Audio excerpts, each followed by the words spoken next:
I'm Melissa. We're friends from high school and we've known each other for over 10 years now. Wow, yeah, that's right. Yeah. We're both interested in women's health and just kind of like the new literature surrounding women. As we are also trying to improve ourselves and through all of our reading and research, we definitely want to start conversations with you guys and kind of share what we know. Today we wanted to start off with basically how little knowledge we had of what our periods were and how our bodies change throughout our periods. I'm Korean and my parents never taught me about periods. They never talked to me about sex. My mom didn't teach me anything about my period. I didn't know when I was gonna get it. I didn't know what it was gonna be like. And I quite frankly I don't think our parents knew either. At least in Asian culture, using a tampon is really looked down upon. They think it's kind of unnatural, and if it's inserted into your body, they think it's kind of bad for you. And not sanitary. Yeah, not sanitary. So that's where I come from, and that was my basis until I started reading more and doing my own research. And then I realized there's this whole literature on what a period is, and it's completely different from what I learned before.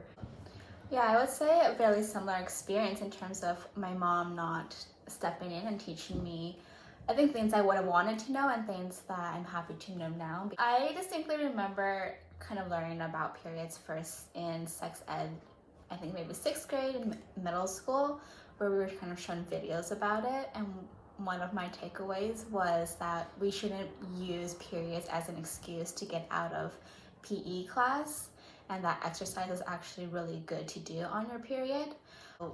Doing a lot of exercise on my period does not work for my body.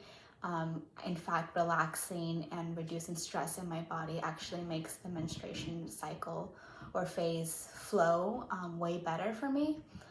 So that was definitely a misconception I had about my period.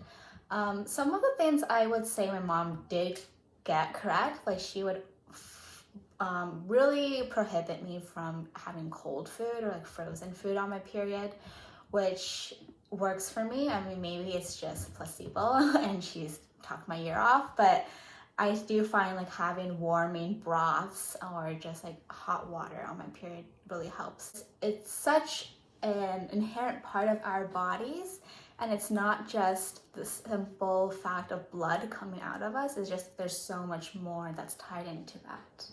Yeah, and honestly, for my period, I always thought it was a very gross thing. I had to take care of it. I was gonna stain my underwear or my pants, and when I was on the swim team and water polo, I always was afraid that when I bent over, the tampon string would show. It's just that kind of stuff that I have to worry about. And I always had such a negative aspect or negative perspective of my period. But after reading about how it's actually my body's defense mechanism, and the more I learned about it, the more grateful I became of this function of my body. And so we were just, we wanted to show you guys that as well, because, like it or not, we're gonna get our periods, right? Unless you take some kind of birth control, like it or not, we're gonna get our periods, and the more we know about it, the better we can cooperate with it and use it to our benefit. And also, it's good that if you do have your period, not only should we work with it, but celebrate it as well. It's what makes us women. It's what makes us strong. It's something that has been carried on through evolution. So there's actually something really remarkable about it. Yeah, no, I think that's great. We want to show you how you can track your period. When you have your own data, then you can kind of see how yours works. So we use different tracking methods. I use Clue, which is recommended to me by my friend, and I think Melissa uses Garmin. So currently I just use my Garmin watch that has a menstruation cycle calculator / reminder. What I like about Clue is that there's, it's very user friendly. It's very easy to just turn on, and look, I'm actually on the last day of my period now, and it tells you my next period is going to be on October 14th, and it gives me my fertile window. it shows you on your calendar like exactly when your period was. So when I go to the doctor and they ask me when was your last period, I can literally point and say like it was 16th of last month. Oh, I can track my flow, my bleeding, like was it heavy? And then the pain, I get like very tender breasts, so I'll like tender boobs, or like headaches. I get migraines sometimes from having my period. I can track my mood, emotions. How productive you're being, like how your skin was, like your weight, sweets or chocolate or bread. Am I gassy or am I like having like gassy check your stool? This one was really interesting how you realize like your period is impacting so many aspects, like your hair, obviously, you know, your poop. So that's why it's so important to track as well. And I think as you have this app, or like if you want to do an old-fashioned way using a notebook and pen, and there's so many other apps out there as well to suit your needs, that this is such a great way to feel more in tune with your body. I think as it's going through this major change once a month, you get to see what the impact is and really prepare for it the next time. And the thing about having it once a month is there's always this opportunity to improve it On the next month, yeah, and it's a trial and error for everyone, as everyone's body is so different. And yeah, every month you get to see what worked and what didn't work, and it's like your own experiment on your body. Yeah, I love what Melissa just said.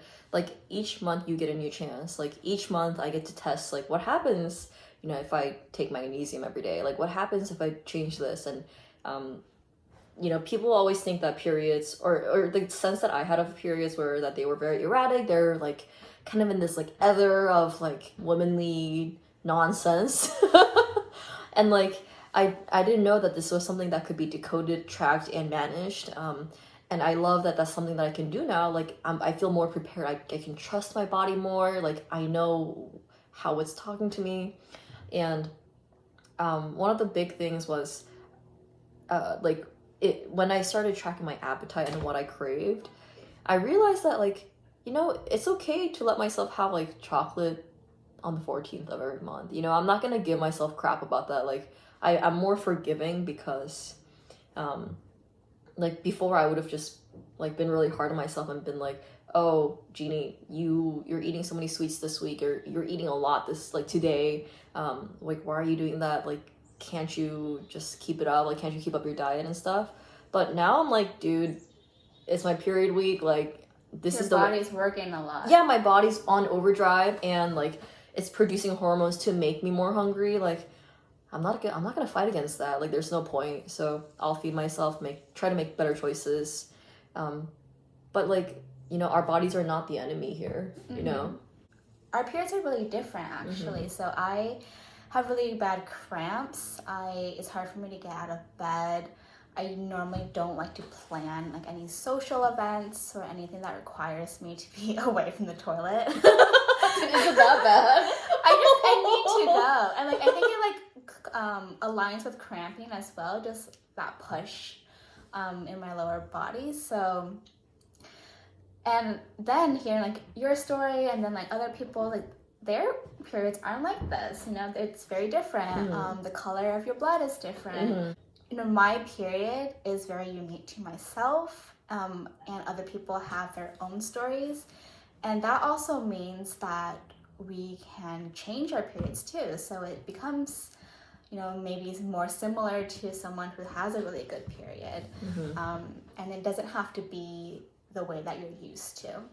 There's research that says like women tend to think more about like breaking off their relationships when they're in certain phases of their period. And when I'm aware of those things, not only am I kinder to myself when I'm moodier, like I can be more aware and let my partner know, hey, so my period's coming up on this day, and like just FYI, I'm gonna be moody, I'm gonna be more sensitive, so be a little bit nicer to me, please. And like, you know, now my partner like knows my cycle, and like he actually is aware, like, oh, let's leave Jeannie alone. We're not hanging out today. Yeah, well, we're not. Well, I mean, we'll hang out, but like he won't like he'll just like leave me alone. You know what I mean? I'm going through that now. Like, yeah. So I live with my boyfriend, and like during this time of month, I'm like, oh, I wish I lived alone. Like, please go somewhere else. Oh my god, that's bed, like no hug, nothing. Like I need to be by myself.